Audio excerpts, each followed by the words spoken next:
ఎటువంటి కంటి సమస్యకైనా 100% ఆయుర్వేద పరిష్కారం సంజీవన్ నేత్రాలయ.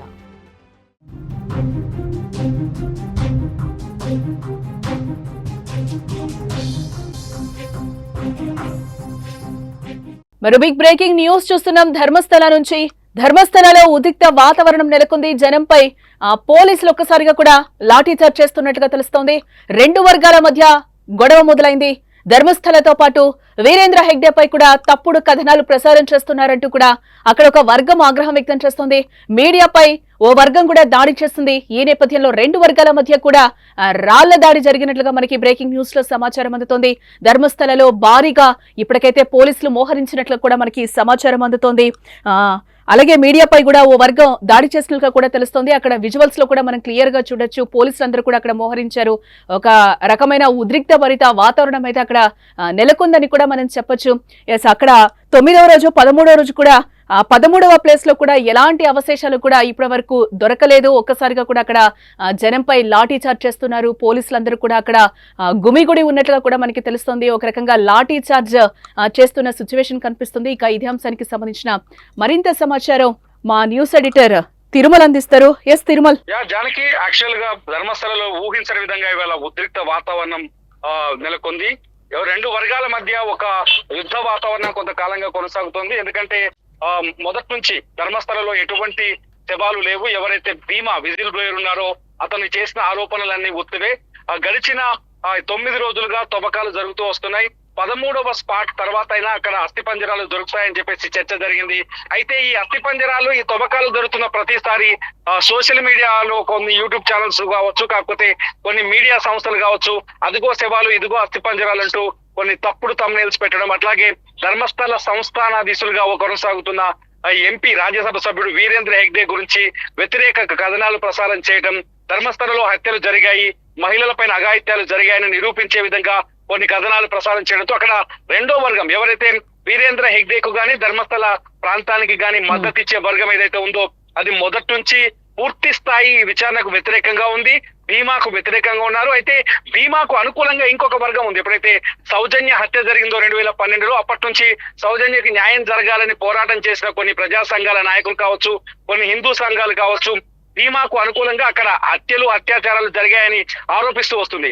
ఆ వర్గం ప్రోద్బలంతోనే ధర్మస్థల విలువ తగ్గే విధంగా కొద్ది రోజులుగా ఎప్పుడైతే ఈ 100 శవాల వ్యవహారం వెలుగులోకి వచ్చిందో అక్కడికి వచ్చిన నాటి నుంచి ధర్మస్థలకి పర్యాటకుల సంఖ్య తగ్గింది, భక్తుల సంఖ్య తగ్గిపోయింది.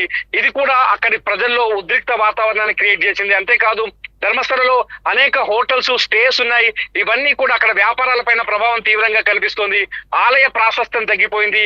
ఆలయానికి ఉన్న విలువను తగ్గించే ప్రయత్నం చేస్తున్నారు అనే ఆగ్రహంతో ఉన్న వర్గం ఇవాళ ఊహించని విధంగా అక్కడ మీడియా పైన, ముఖ్యంగా మీడియా గ్రూప్స్ పైన దాడులు చేసింది, దాడులకు ప్రయత్నించింది.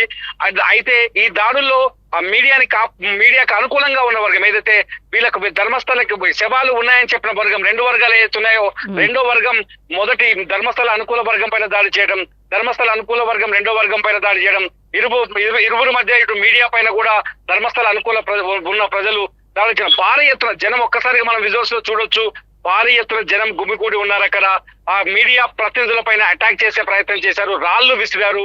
దీంతో అది కంట్రోల్ చేయడానికి పోలీసులు నానా తిప్పలు పడాల్సి వచ్చింది. లాఠీ చార్జ్ అయితే చేశారు. ప్రస్తుతం ధర్మస్థలలో సెక్షన్ 144 కొనసాగుతోంది. అక్కడ పరిస్థితి పూర్తిగా పోలీసుల అదుపులోకి వెళ్ళింది. ఎందుకంటే సిట్ అనేది ఆంధ్రప్రదేశ్, కర్ణాటక ప్రభుత్వం ఏర్పాటు చేసిన సిట్ చాలా క్షుణ్ణంగా అక్కడ ధర్మస్థలలో హత్యలు జరిగాయనే విషయాన్ని పరిశీలిస్తూ వచ్చింది. ఇవాళ 13వ రోజు స్పాట్ లో కూడా, 9వ రోజు 13వ స్పాట్ లో కూడా ఎటువంటి అస్థిపంజరం దొరకలేదు. దీంతో భీమా చెప్పిన మాటలన్నీ పచ్చి అబద్ధాలని తేలిపోయాయని అక్కడి ప్రజలు 13 రోజుల పాటు ఈ 13వ స్పాట్ తవ్వే వరకు వెయిట్ చేశారు. దానికి అంటే ఇప్పటి వరకు ఎటువంటి ఘర్షణ వాతావరణం లేకుండా విచారణకు సహకరించాలి, సిట్ కు సహకరించాలి అని ఓపిక ఎదురు చూసిన ప్రజలు 13వ స్పాట్ లో కూడా ఎటువంటి అస్థిపంజరాలు కానీ శవాలకు సంబంధించిన ఆధారాలు కానీ దొరకపోవడంతో ఒక్కసారిగా వాళ్ళలో ఆగ్రహం పెళ్ళుబుకిందని చెప్పాలి. వాళ్ళు ఒక్కసారిగా తిరగబడ్డారు. మీడియా వల్లనే ధర్మస్థల ప్రాశస్త్యం తగ్గిపోయింది. మీడియా తప్పుడు కథనాలు ప్రసారం చేస్తుంది. ఇక్కడ కొందరు వ్యక్తులు, అంటే ధర్మస్థల పైన వ్యతిరేకంగా ఉన్న కొందరు వ్యక్తులు మీడియాని ఆశ్రయించి మీడియా ద్వారా ధర్మస్థల విలువను తగ్గించే విధంగా ఆదాయం, టెంపుల్ ప్రాశస్త్యాన్ని తగ్గించే విధంగా, టెంపుల్ కున్న విలువను తగ్గించే విధంగా కొన్ని మాట్లాడుతున్న మాటల్ని ప్రసారం చేయడం వల్ల టెంపుల్ పైన తీవ్రమైన ప్రభావం చూపిస్తుంది. 800 సంవత్సరాల క్రితం నాటి టెంపుల్ విలువను తగ్గించే ప్రయత్నం జరుగుతుంది. ఆ టెంపుల్ పాలక మండలిలో ఉన్న ఎవరైతే జైన్స్ ఫ్యామిలీ ఉందో, వీరేంద్ర హెగ్డే ఎవరైతే ఉన్నారో, ఈ హెగ్డే కు సంబంధించిన కుటుంబ సభ్యుల పైన తప్పుడు కథనాలు ప్రసారం చేస్తున్నారు. ఇదంతా ధర్మస్థల పైన తీవ్రమైన ప్రభావం చూపించే ప్రమాదం ఉందనే ఉద్దేశంతో వాళ్ళంతా మొదటి నుంచి కొంత ఆగ్రహంతో ఉన్నారు. అయితే గవర్నమెంట్ విధించిన సిట్ ని ఒకసారి ఈ కేసుని పరిశీలించిన తర్వాత, తవ్వకాలు పూర్తయిన తర్వాత నిజాలు బయటకు వస్తాయి. ఆ తర్వాత ఏదైనా నిర్ణయం తీసుకోవాలని మొదటి నుంచి చెప్తూ వస్తారు. మనం కూడా చాలా సార్లు అక్కడి ప్రజల అభిప్రాయాలను తెలుసుకునే ప్రయత్నం చేస్తాము, వాళ్ళ అభిప్రాయాల్ని ప్రసారం చేసే ప్రయత్నం చేస్తున్న సందర్భంలో ఈ ఆగ్రహం మనకు కూడా కనిపించింది. చివరికి ధర్మస్థలంలో హత్యలేవి జరగలేదు అనే క్లారిటీ వచ్చినట్టుగా తెలుస్తోంది. ఎటువంటి శవాలకు సంబంధించిన అస్థి పంజరాలు దొరకలేదనే క్లారిటీ వచ్చినట్టు తెలుస్తుంది. ఇది రావటంతోనే ప్రజల్లో ఒక్కసారిగా ఆగ్రహం పెల్లుబెక్కింది. ఈ 15 రోజుల్లో ధర్మస్థలకి వచ్చే భక్తుల సంఖ్య కూడా భారీ ఎత్తున తగ్గిపోవడంతో ప్రజల్లో ఆగ్రహం, ఆవేశం అన్ని ఒకేసారి పెల్లుబుకాయి. ఈ నేపథ్యంలోని దాడులు ఇవాళ లాఠీ చార్జ్ అంటే ప్రధానంగా తిరుమల ఒకటి ప్రధానంగా మీడియాపై దాడులు మనం ఏ విధంగా చూడాలంటారు? అంటే సాధారణంగా మీడియా ఎప్పుడైనా అక్కడ జరుగుతున్న సంఘటనని జరుగుతున్నట్టుగానే చూపించే ప్రయత్నం చేస్తుంది. జానకి, మీడియా ఎప్పుడు అంటే ఒక ఇన్సిడెంట్ జరిగినప్పుడు అంటే నిజాల్ని వెలికి తీయాల్సిన అవసరం ఉంటుంది. ఆ నిజాల్ని ప్రజలకి అందించే బాధ్యత మీడియా పైన ఉంది. కాబట్టి మీడియా ప్రసారం చేస్తున్న కథనాలు అక్కడ పరిస్థితులను బట్టి చేస్తూ వచ్చింది. కానీ ఇక్కడ ఒక సంఘటన ఏంటంటే, కొన్ని సోషల్ మీడియా ఛానళ్లు ఉద్దేశపూర్వకంగా సోషల్ మీడియా ఛానళ్లతో పాటు ఇతర రాష్ట్రాలకు సంబంధించిన మీడియా అంటే కర్ణాటకలో గానీ, ధర్మస్థలంలో గానీ ఈ రిపోర్టింగ్ గానీ చేస్తున్న ఎక్కువ అక్కడ మీడియా సంస్థలు చూస్తే కన్నడ మీడియాతో పోలిస్తే తమిళనాడు అట్లాగే కేరళకు సంబంధించిన మీడియా సంస్థల హడావిడి ఎక్కువగా కనిపించింది. అక్కడ తెలుగు రాష్ట్రాల నుంచి 1-2 మీడియా సంస్థలు మాత్రమే అక్కడికి వెళ్ళాయి. అందులో మనం కూడా వెళ్ళాం. అయితే మిగతా రాష్ట్రాల నుంచి తమిళనాడు కావచ్చు, అట్లాగే కేరళకు సంబంధించిన మీడియా ఛానళ్లు, సోషల్ మీడియా ఛానళ్లు, అట్లాగే కర్ణాటకలో ధర్మస్థలకు వ్యతిరేకంగా పనిచేస్తున్న కొన్ని మీడియా ఛానళ్లు, అట్లాగే అక్కడ యాక్టివిస్టులకు సంబంధించిన కొన్ని సోషల్ మీడియా ఛానళ్లు, ఇవన్నీ ధర్మస్థలకు వ్యతిరేకమైన కథనాల్ని ప్రసారం చేయటం వల్లే ఈ పరిస్థితి తలెత్తిందని చెప్పొచ్చు. ఎందుకంటే థమ్స్ చూస్తున్నాం చాలా సార్లు, తప్పుడు తంబులు పెట్టడం, థమ్స్ని అంటే రెచ్చగొట్టే విధంగా, లేకపోతే ఆ ప్రాంతం యొక్క విలువను తగ్గించే విధంగా, ఏదో 100 శవాలు దొరికిన విధంగా థమ్స్ పెట్టడం, ఇవన్నీ కూడా ఇక్కడ ఈ పరిస్థితికి కారణమయ్యాయి. మీడియా పైన దాడుల వరకు ఈ వ్యవహారం తీసుకెళ్లిందని చెప్పొచ్చు జానకి. అంటే ఈ సంఘటనతో తవ్వకాలు ఆపేసే అవకాశాలు కనిపిస్తున్నాయంటారా? అంటే ఒకటి జానకి, చాలా స్పష్టంగా ఇక్కడ ఒక విషయాన్ని గుర్తుపెట్టుకోవాలి. సిట్ అనేది ఏదో ఆషామాషి సంఘం కాదు, సంస్థ కాదు. సిట్ అనేది పోలీస్ డిపార్ట్మెంట్ లో అత్యంత కీలకమైన వ్యక్తులతో ఈ సిట్ ఏర్పాటు చేశారు. పోలీస్ డిపార్ట్మెంట్ లో ఎవరైతే ప్రణబ్ మహంతి ఉన్నాడో చాలా సీనియర్, ఆయన అడిషనల్ డీజీ హోదా ఉండి మరో 2 సీనియర్ ఐపీఎస్ ఉన్నారు. దాదాపు 30 మంది సిట్ బృందం ఉంది. ఒక కేసు పరిశీలనకు తీసుకున్న తర్వాత దాన్ని మొదటి నుంచి చివరి వరకు వెళ్లే వరకు ఏ కేసు విచారణ పూర్తి స్థాయిలో ఆగిపోదు. ఇక్కడ కూడా అదే జరుగుతుంది. 13 స్పాట్ పూర్తయ్యని చెప్తున్నాడు భీమా, ఆ తర్వాత మరొక 15 స్పాట్లు చూపిస్తానని చెప్తున్నాడు, మళ్ళీ ఒక కొత్త కథ చెప్తున్నాడని. సో ఈ సిట్ అతను చెప్పే మాటల్ని ఇంకొంత కూడా నమ్మకంగా ముందుకెళ్లే అవకాశాలు ఉండొచ్చు. లేకపోతే ఇక్కడ పార్ట్ 2 అంటే మొదటి పార్ట్ లో దొరికిన అవశేషాలు కొన్ని 6వ స్పాట్ లో కావచ్చు, 11వ స్పాట్ లో కావచ్చు, కొన్ని అవశేషాలు దొరికితే వాటి చుట్టూ కూడా కథనాలు ఉన్నాయి. అవి ఆత్మహత్యలకు సంబంధించిన కలేబరాలు తప్పితే అవి హత్యలకు సంబంధించినవి కాదనే చర్చ కూడా జరుగుతుంది. ఈ లోపు ఫోరెన్సిక్ రిపోర్ట్ కూడా వచ్చే ఛాన్స్ కనిపిస్తుంది. గడిచిన మరొక 20 రోజుల్లో ఫోరెన్సిక్ రిపోర్ట్ వచ్చిన తర్వాత తవ్వకాలు జరుపుతారా అనే ప్రశ్న కూడా కొనసాగుతుంది. ఎందుకంటే ఇప్పటికే దొరికిన అస్థికల పైన ఒక విచారణ రావాలి. సేమ్ టైం అతను చూపించిన 13 స్పాట్లలో తవ్వకాలు జరిపేటప్పుడు సిట్ కొన్ని జాగ్రత్తలు తీసుకుంది. ఆ జాగ్రత్తలు ఏంటంటే అక్కడ మట్టికి సంబంధించిన శాంపిల్స్ కూడా తీసుకుంది. ఆ శాంపిల్స్ ని కూడా ఫోరెన్సిక్ డిపార్ట్మెంట్ కి పంపించింది. ఫోరెన్సిక్ డిపార్ట్మెంట్ కి పంపించడం వల్ల ఆ శాంపిల్స్ లో ఎముకలకు సంబంధించిన ఏవైనా మూలాలు గాని, అవశేషాలు గాని, మట్టిలో మెల్ట్ అయిన సందర్భాలు గాని ఉంటే ఇవి బయటపడే అవకాశం ఉంటుంది.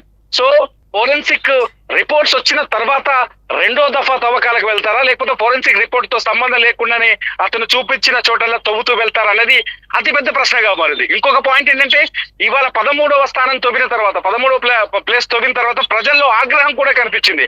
మీడియా పైన దాడి చేయడం కావచ్చు, ఒక రకంగా సిట్ ని వ్యతిరేకించినట్టు అవుతుంది. కాబట్టి ప్రజాగ్రహం ఉన్న నేపథ్యంలో ఈ విచారణ అదే స్థాయిలో ఇప్పుడు కొనసాగుతున్న స్థాయిలో అంతే వేగంగా ముందుకు వెళ్తుందా, లేకపోతే మరింత సమయం తీసుకుంటారా అనేది కూడా కొంత ప్రశ్నార్థకంగా మారుతుందని చెప్పాలి జానకి. మొత్తంగా అయితే ఫోరెన్సిక్ రిపోర్ట్స్ వచ్చే వరకు కూడా ఈ ఊహాగానాలకి చెక్ పడే అవకాశాలు కనిపిస్తలేదు. ఎగ్జాక్ట్లీ ఫోరెన్సిక్ రిపోర్ట్ వస్తే గానీ ఈ చర్చకు గానీ ఊహాగానాలు గానీ పూర్తి స్థాయి తెరపడే అవకాశం లేదు. ఎందుకంటే అక్కడ వాదనలు రెండున్నాయి. హత్యలు జరిగాయి, మహిళల పైన అఘాయిత్యం జరిగింది, వాళ్ళని రేప్ చేసి చెరిచి అత్యంత దారుణంగా చంపేస్తారు, 450 మందికి పైగా మహిళలు ఉన్నారు హత్యకు గురైన వాళ్ళు అనేది వాదించే వర్గం ఒకటి బలంగా ఉంది. రెండోది వచ్చేసి ఇది టెంపుల్ ప్రాశస్త్యం, టెంపుల్ విలువను తగ్గించే ప్రయత్నం చేస్తారు, గుడి విలువను తగ్గించే ప్రయత్నం చేస్తున్నారు, ఆ గుడి నిర్వాహకుల పైన యాజమాన్యం పైన నిందలు వేస్తున్నారని వాదించే వర్గం ఇంకొకటి ఉంది. ఈ రెండు వర్గాల వాదనల్లో ఏదో ఒకటి ఫైనల్ గా తేల్చాల్సిన అవసరం ఉంది. కాబట్టి సిట్ కొనసాగే అవకాశం ఎక్కువగా ఉంది, విచారణ కొనసాగే అవకాశం కూడా కనిపిస్తుంది జనకి. రైట్ తిరుమల్. ఎస్, మొత్తంగా మనం చూడొచ్చు ధర్మస్థలలో అయితే ఒక ఉద్రిక్త వాతావరణం అయితే అక్కడ కొనసాగుతుందని కూడా మనం చెప్పొచ్చు. ఆ విజువల్ లో కూడా మనం చాలా క్లియర్ గా చూడొచ్చు ఎంత ఘోరంగా ఉందో. పోలీసులందరూ కూడా చాలా వరకు అక్కడ మోహరించారు, జనంపై కూడా ఒక్కసారిగా లాఠీ చార్జ్ చేయడం కూడా జరిగింది. ఆ విజువల్స్ కూడా మీరు ఒకసారి సుమన్ టీవీ స్క్రీన్ మీద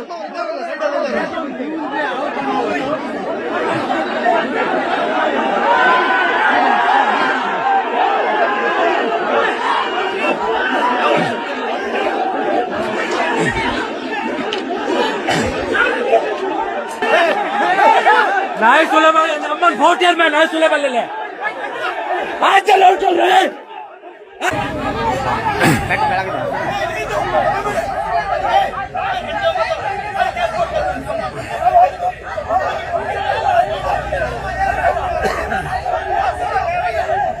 हाँ सर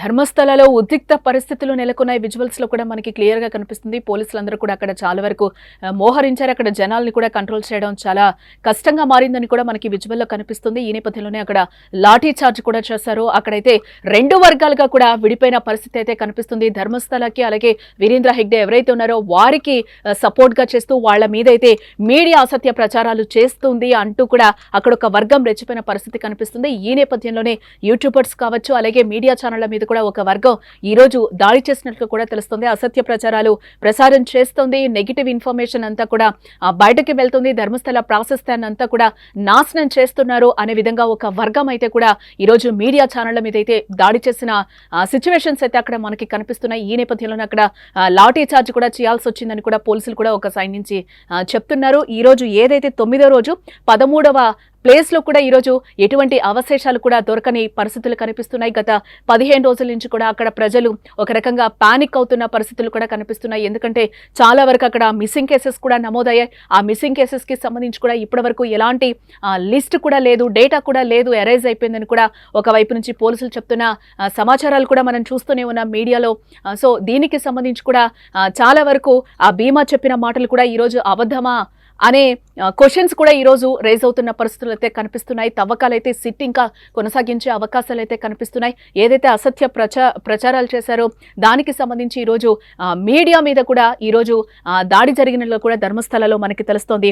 అక్కడ రెండు వర్గాల మధ్య అయితే గొడవ మొదలైంది. ఒక వర్గానికి సంబంధించిన వాళ్ళు ఈరోజు దాడికి తెగబడినట్లు కూడా తెలుస్తోంది. ఈ దాడిలో 3 పర్సన్స్ అక్కడ కొంచెం గాయాలైనట్లు కూడా మనకి తెలుస్తోంది. ప్రధానంగా ఈ దాడిలో అజయ్ అలాగే అభిషేక్ కంచన్ అలాగే సంతోష్ అనే వ్యక్తులపై 5 గంటల ప్రాంతంలో ధర్మస్థల అలాగే మంగళ రూట్లో అయితే ఈరోజు దాడికి తెగబడినట్లుగా కూడా ఒక వర్గం మనకైతే సమాచారం అయితే అందుతోంది.